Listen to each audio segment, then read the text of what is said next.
Toshkent shahrida kriptoaktivlar bilan bog'liq yirik noqonuniy faoliyat fosh etildi. Olingan tezkor ma'lumotga ko'ra, noma'lum shaxs maxsus platforma orqali qonunga xilof ravishda kriptoaktivlar orqali pul mablag'larini legallashtirish bilan shug'ullanib kelgan. O'zbekiston Respublikasi Ichki ishlar vazirligi, Kiberxavfsizlik markazi hamda Toshkent shahar Ichki ishlar bosh boshqarmasi Kiber jinoyatlarga qarshi kurash boshqarmasi tomonidan o'tkazilgan tezkor qidiruv tadbirlari davomida Mirobod tumanida joylashgan manzilda mazkur jinoiy faoliyatga aloqador bo'lgan shaxs aniqlandi.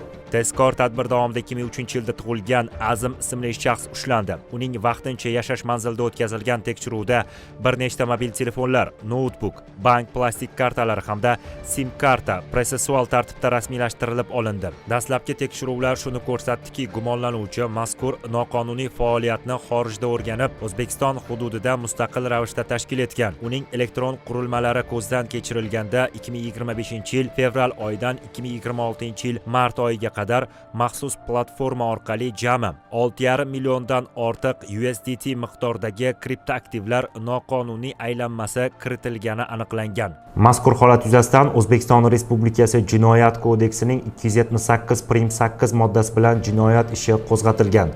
Toshkent shahrida bu kabi tezkor tadbirlar davom ettirilmoqda.